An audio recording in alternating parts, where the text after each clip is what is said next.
Welcome to the SwineTime Podcast here at Pipestone. I'm your host, Spencer Wayne. I'm one of the staff veterinarians here, one of the owners in Pipestone Holdings. Been here for a while. They let me do this fun job. Besides going to work with farmers, I get to host this podcast. And I'm here with two of my favorite people. One is a partner of mine, also with Pipestone Holdings in the group. She's also not my boss. She's not even my boss's boss. She's my boss's boss's boss's boss, I think. She always shakes her head, but she's very important in our group. She runs our company here. And our special guest, Dr. Bob Thaler from SDSU. And we're going to talk about the future of higher education in agriculture. And then we thought through some good questions to answer and discuss. So without belaboring anything more, I will turn it over to Bob to introduce himself, give a little bit of history of who you are, your background, how you got to be here today, you know, this long winding road, without going into too much detail. Okay, right. But give us, tell us about yourself and we'll start. Yeah, I was born in 1960 in Wagner, South Dakota, a south central part of the state. And just like all the farms at that time, it was fairly diversified. You had all species. Actually, we lived on the same farm with my grandparents, so that was pretty special. Graduated from high school in 1978, and I wanted to be a veterinarian. I thought, because there wasn't room on the farm at that time, so I'll go to SDSU, become a veterinarian, come back, join the local practice, work in the farm, and do all that kind of stuff. But, God had a different plan, right? And so got to SDSU. It was a great experience. Unfortunately, at that time, the drinking age was 18. And so I probably spent too much time downtown and not enough time in the library. But anyway, graduated in 1982 and started looking for jobs. And the only job offer I got was with DeKalb swine breeders in Liberal, Kansas, which is actually an oxymoron, and we all have people through our lives who have changed our lives.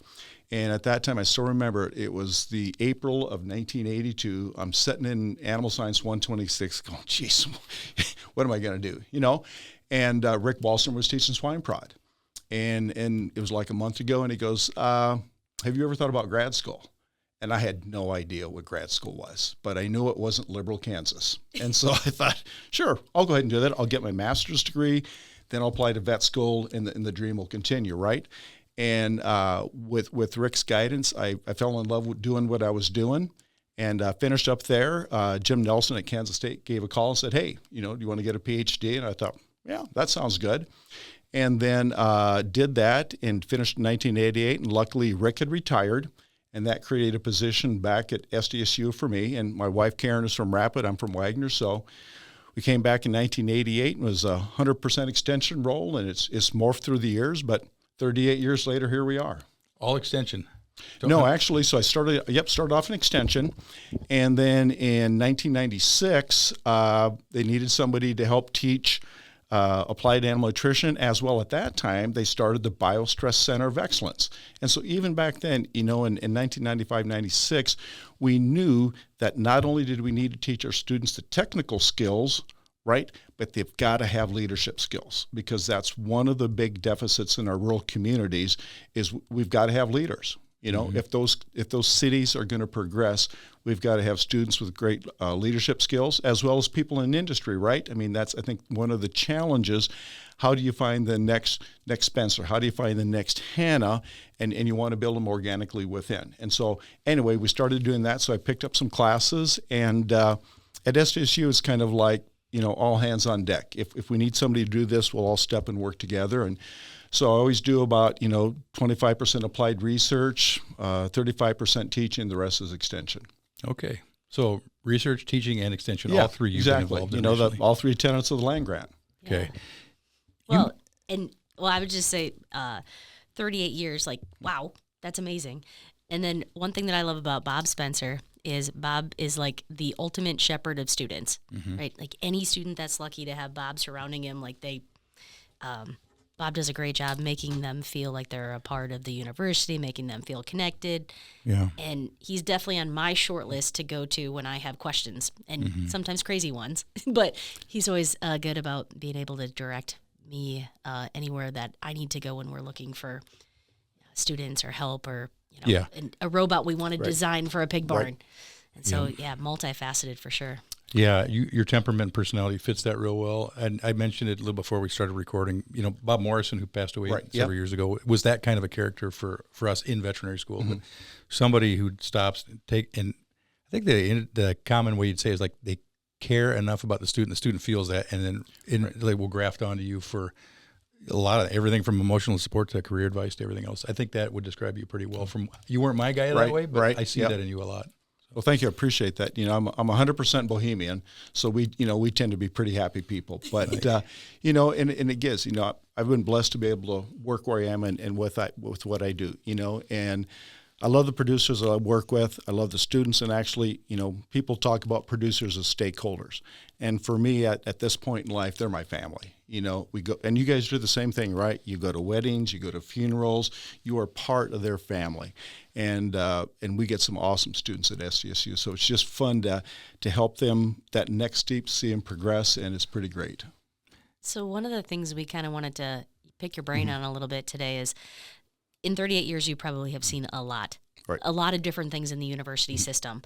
And it feels like everything since COVID has accelerated, and the world looks different, and the university system looks wildly different. Help us understand from an actual university professor standpoint how that has impacted your world as an educator and how the university is adapting to that change. Yep.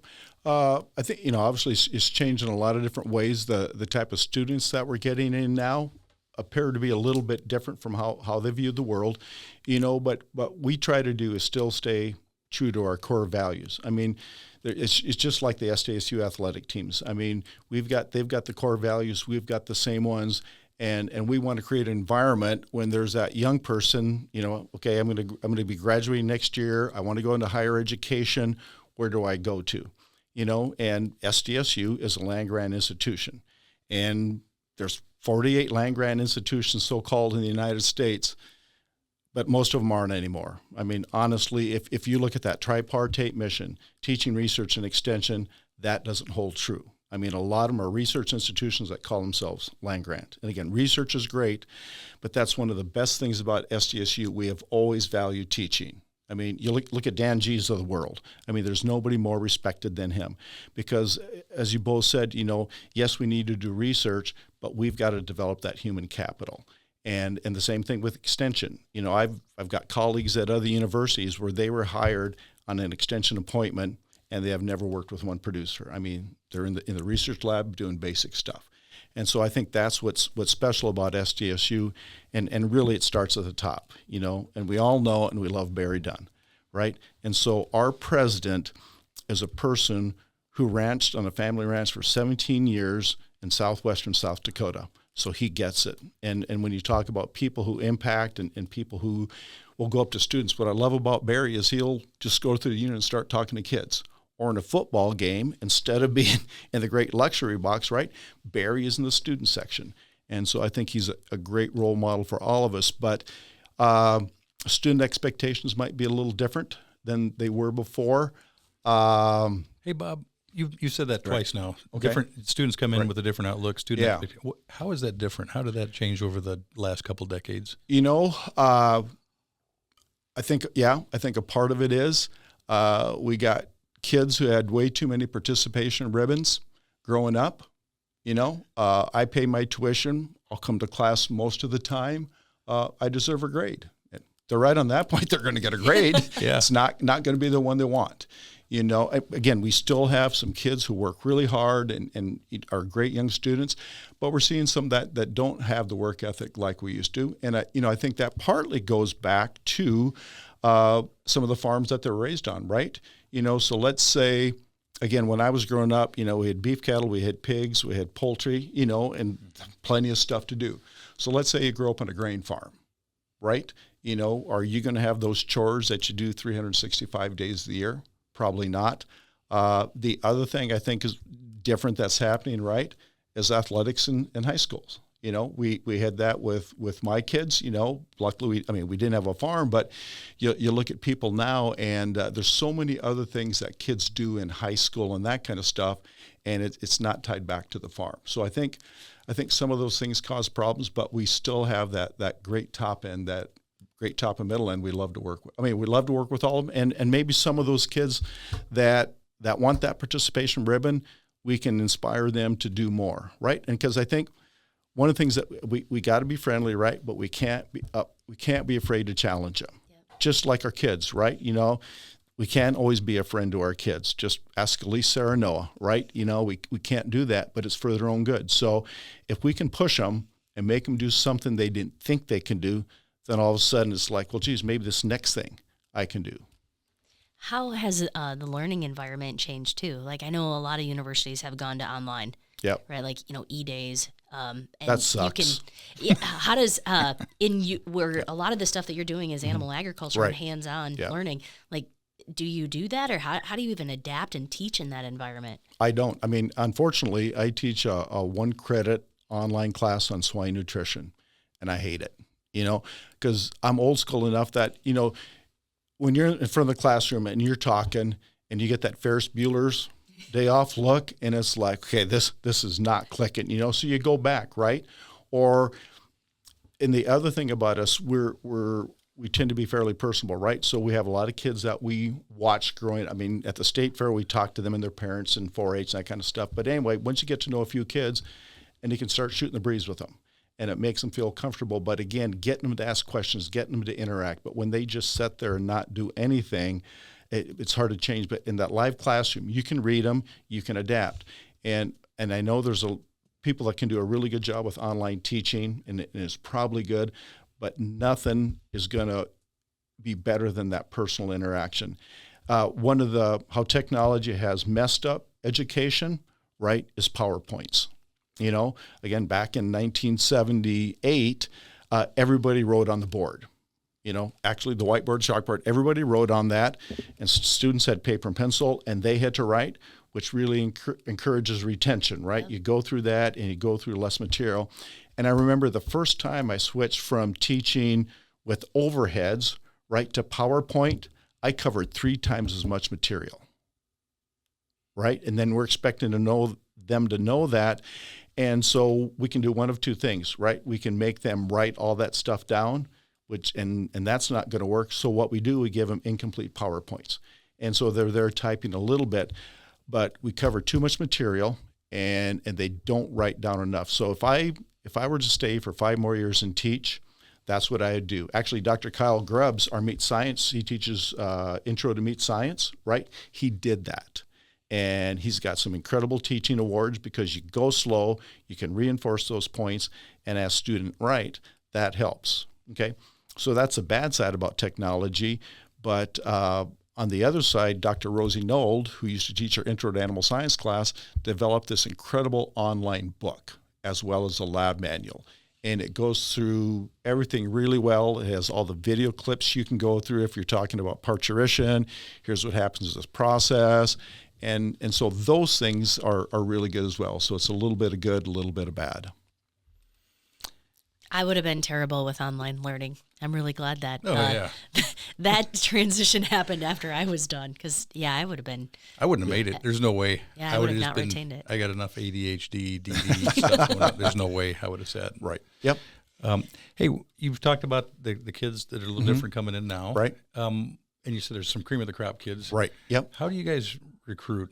Because in this local arena, right, you got U of M in St. Paul, you've got NDSU, Iowa State, right, SDSU.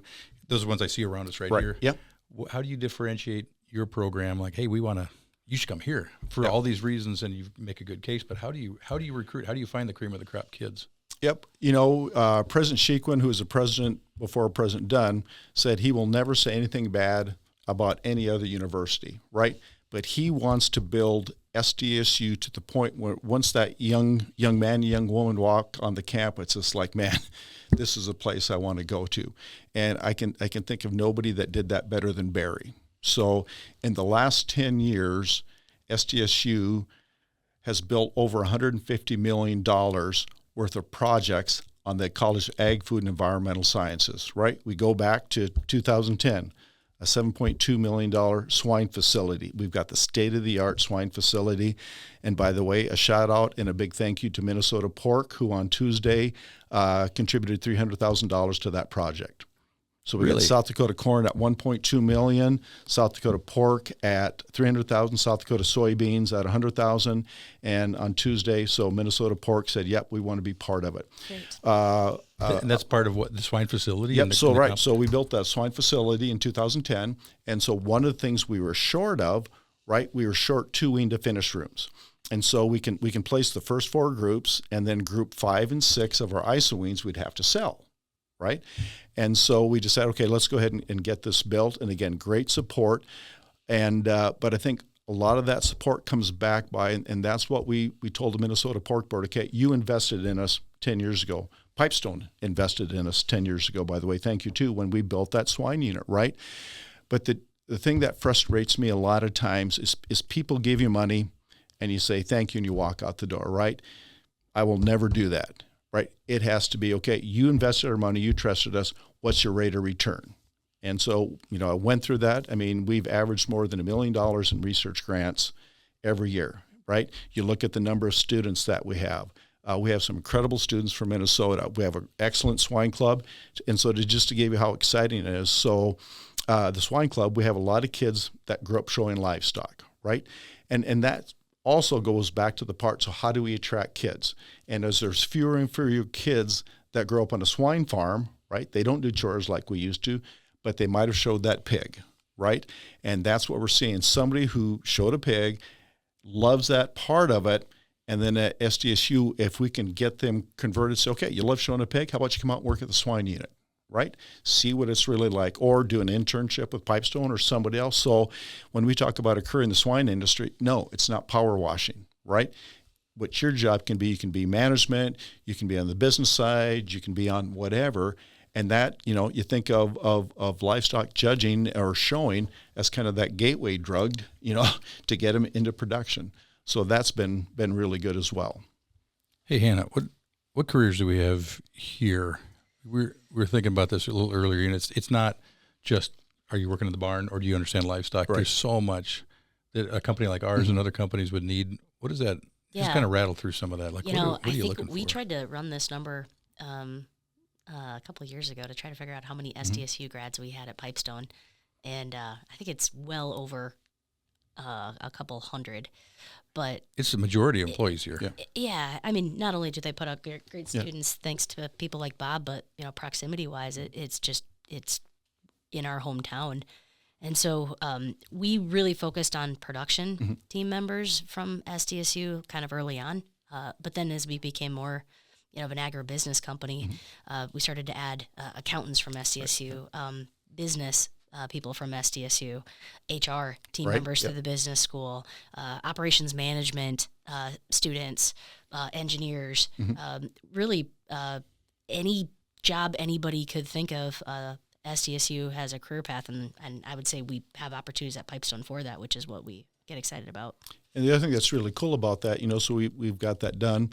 And it was about 5 years ago, we started the first precision ag program in the whole nation. And so we have a $50 million building where we have that. It's a really rapidly growing thing. But again, when you look at, okay, here's what we've done, here's what we've accomplished. So Dr. Dick Nicolai, who actually used to be a pork producer in Minnesota and then came to SDSU as an extension ag engineer, and Dick's a great human being, great individual. And Dick's looking, and he goes through that building, and it's like, where's the animal science precision ag, right? It's all on the crop side. Everybody's in their John Deere tractors, for God's sake, and but nobody cares about, and so actually Dick donated $2 million to SDSU to start a precision ag and livestock production. What year was this? About a month ago. Oh, okay. Or it was recent. Yeah. Oh, really? Yep. So, Dick had, I think, 140 acres of land right north of Brookings. Dick said, I will give this land to you, and it's for this precision ag program. And it went for $1.9 million. So we're going to have an endowed chair in precision ag and livestock production. So again, when you talk about how do we segregate ourselves, how do we differentiate ourselves, it's where you put your money, right? Everybody can say, yep, we're the land grant, right? Do you have the facilities that are the best in the country? Do you have faculty members that grew up on a farm? I mean, are your teachers that are doing your production classes, are they researchers who have never been in a barn and just use pig as a model? or they have people that are in the barns. I mean, we've got a great dean, Joe Cassidy, right? He'll be out in our barns helping teach students.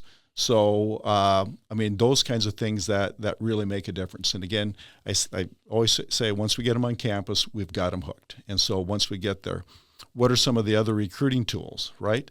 Little I is an incredible one, right? It was 3 weeks ago. We had 1,600 high school kids from Minnesota and South Dakota on campus judging, right? You know, so when you look at the things that we do on the agricultural side, we do what we say we're going to do. And Brookings, another great thing about Brookings, right? We're 28,000 people, still got that small town feel. And one of the coolest things, I remember Janae Mogler from now it's Janae Metzger, from Northwest Iowa. She started off in Augie as a nursing major, right? I remember that.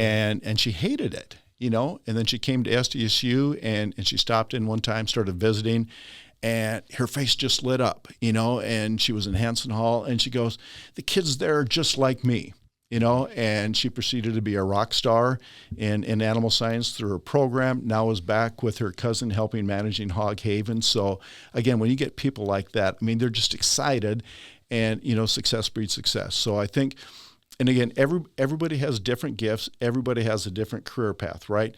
But if you want to be in production agriculture, right, you look at what's done and how it's valued in the universities in your area and find out whose goals, whose values match yours the closest. So we have hopefully some students, Spencer. I'm not sure how young your listening base goes. There's a couple students, I bet. Other than your Sunday school students. Yeah, my Sunday school kids listen. They say, I listen to your podcast. And I'm like, why? And then they said, because you're our Sunday school teacher. Well, all right. So I don't think they like the content, but they like the fact that they can tease me about it. Right. Okay, go ahead. But we probably have lots of, hopefully we have lots of audience viewers that have kids maybe that are in high school or getting to a point where they're going to decide where they're going to go to college or if they're going to go to college at all. Exactly. And so for what piece of advice would you give for the listeners out there or the parents out there who are considering whether or not their son or their daughter should just stay on the farm and continue to work because they can teach them what they know, or they're considering a path at a university with the anticipation of coming back to the farm? Yeah, right. And with the caveat or the differentiation there, does everybody need a 4-year education? Are there cases for vocational? Where does that? What's the spectrum of that look like for coming back to the farm? You know, you need to get off the farm no matter what. You know, be it to a 2-year VOTEC, be it to a 4-year land grant, whatever. You need to get off the farm, right? Because spoiler alert, Grandpa and Dad don't do everything right. You know, I think Larry Cope would beg to differ. That's my dad. There you go. Yeah. There you go. But they don't, right? And so that's why they need to do that, get exposed to different ideas. And also that's what's great about internships, you know. So from that standpoint, I think those things are really important. But they need to get off the farm. They need to do it. And again, so just look at, you know, Hannah's too young. You're old like me, you know. But think how production has changed sorry about that, buddy. It's all right. Think about, you know. You're correct. There you go.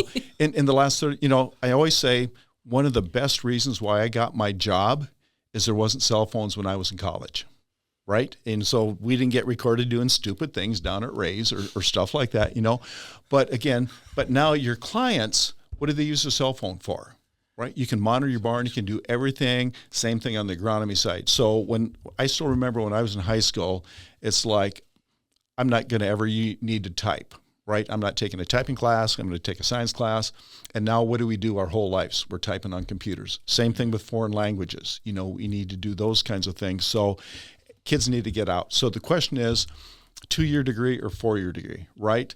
And that's something we struggle with in animal science a lot because about 90% of our students come from a farm or ranch, right? 80% female.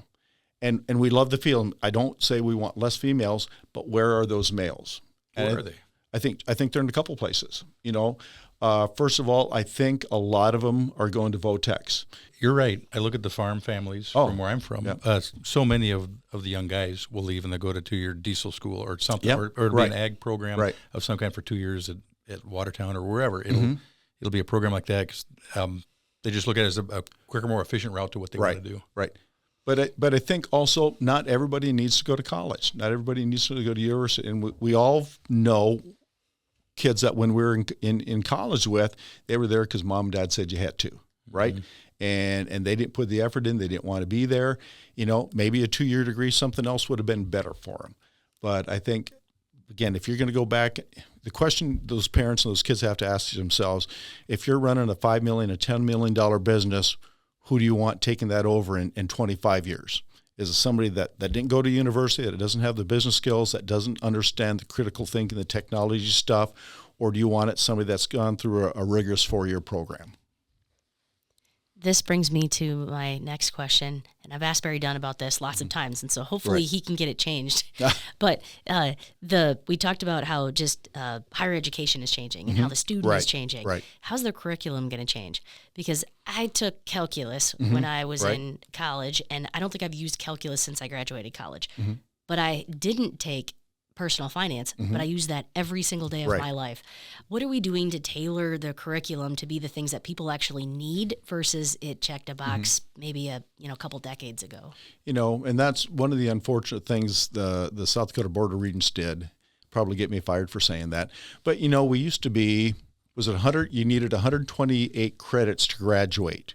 32 credits a year times 4, and that's what it took, And since a lot of the other universities, they dropped that down to 120 or 124, maybe 120, right? And what that did is take 2 elective classes away. And that's what used to be great. So yes, you have the core ones you have to take, but with some of those electives, you could take the personal finance, the business classes, things like that. And so that's been unfortunate. The other thing that hasn't been good from an educational standpoint is AP credits in high school and those kinds of things. For some classes, they make sense, right? If the rigor is there, they make sense.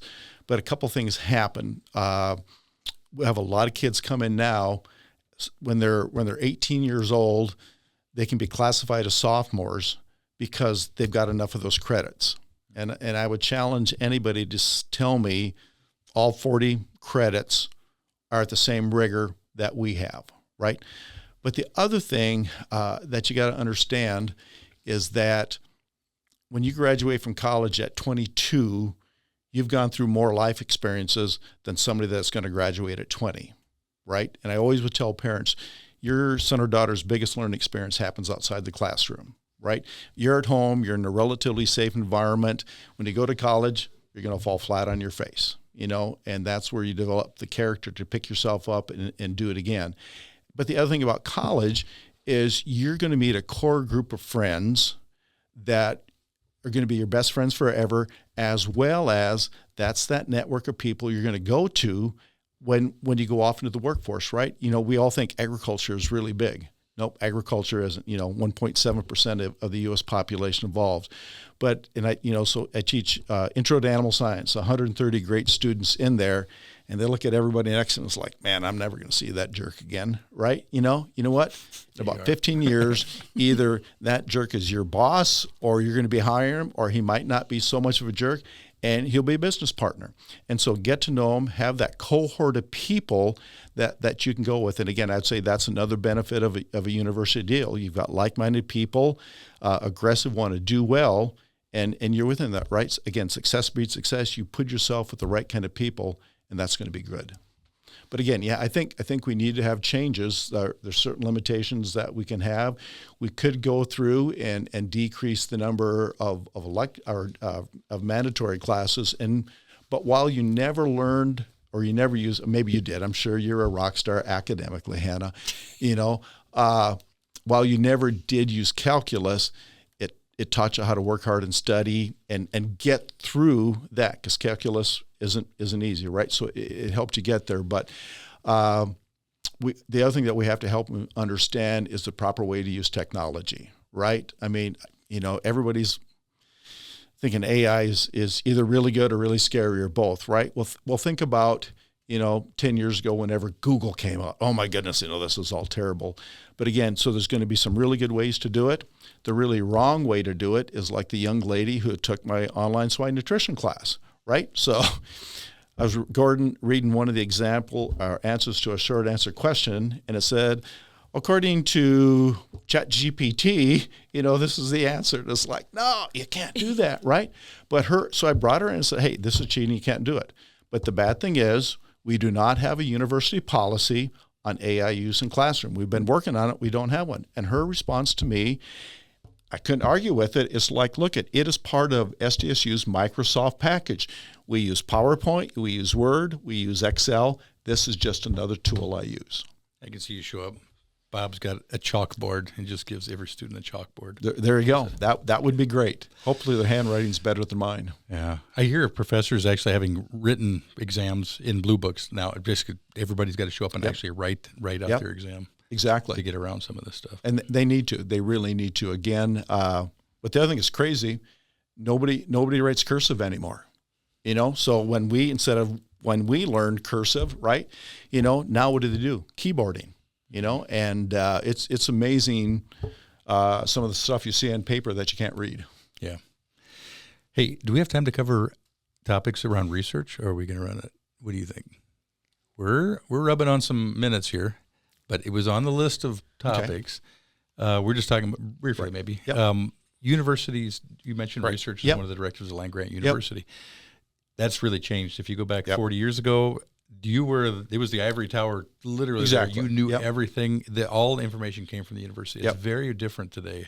How do you govern swine research in that environment?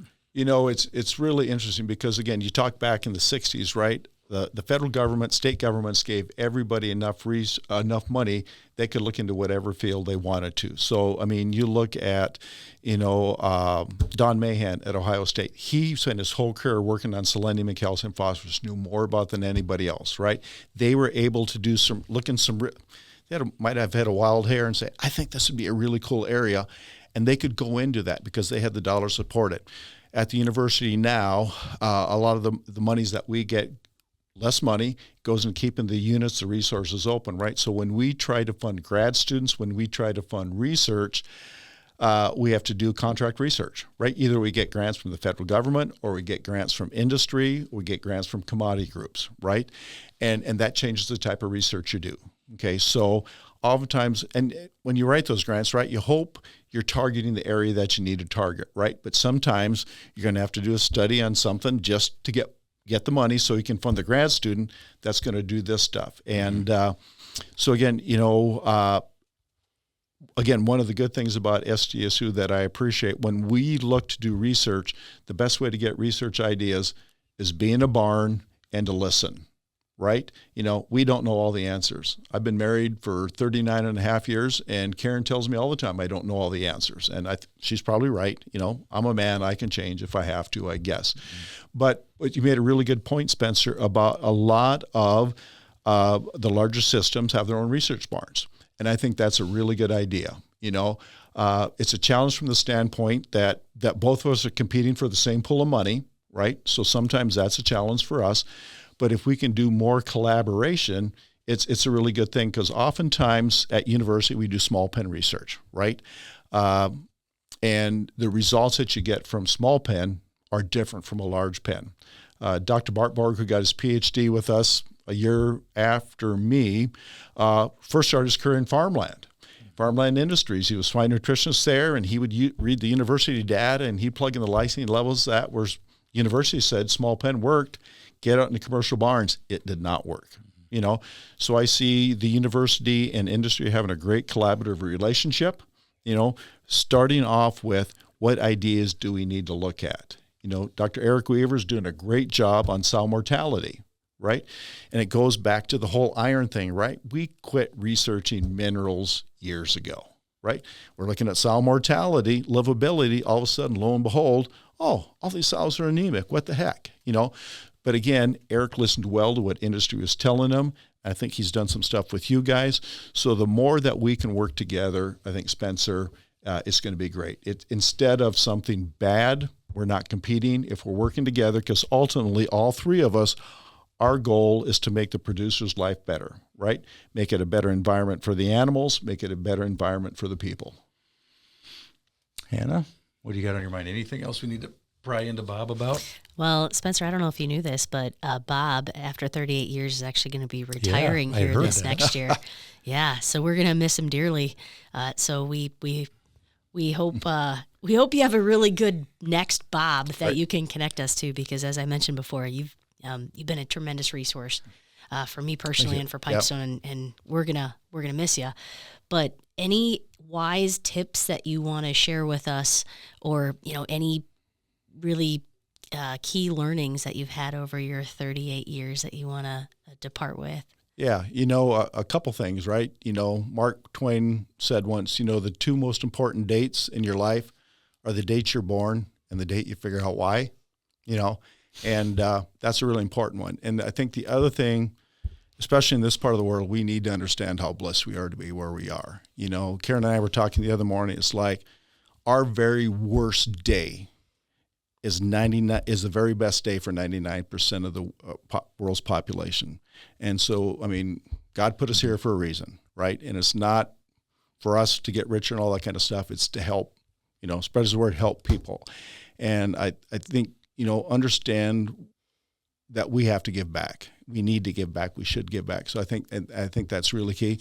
And the other thing, understand that everybody's got a gift, right? Everybody has something to contribute, and we need to make sure we include them to use that. But, and again, listen, again, we've all been around people do a lot more talking than listening, and good things don't happen that way. But everybody's got value. So I think those are things that we need to focus on. And again, at the end of the day, we need to be very grateful and understand why God put us here. Very well said. All right. Wisdom. Yes. All right. Well, we could talk for a lot longer, but we should probably wrap it up. I want to say thanks, Bob. Appreciate you coming by. And if you retire on the horizon here, we got a good chance to get you here, because pretty soon you might just be fishing somewhere and we couldn't get a hold of you. Or Karen will kick me out of the house, So yeah. So thank you for coming. Hey, Anna, thanks for swinging by on this thing too. Thanks for the invite, Spencer. You're a very good co-host. And before I wrap it up, I just want to thank both of you, for the friendship throughout all these last 38 years. It's been great. And again, when I talk about producers being family, I feel like you guys are family too. So thank you for that opportunity. Yeah, no, very much so. Hey, I forgot one thing. Janae Mogler was one of our interns, and I don't want to let that slide by either. That you mentioned her, and she was a great intern for us one summer many years ago. So shout out to her. You're not supposed to say that about women. Just a few short years ago, Spencer. Few short. Yes. Okay. Yes, you're right. Barely any years ago. All right. Hey, thanks to our listeners for tuning into this episode, and join us again next time.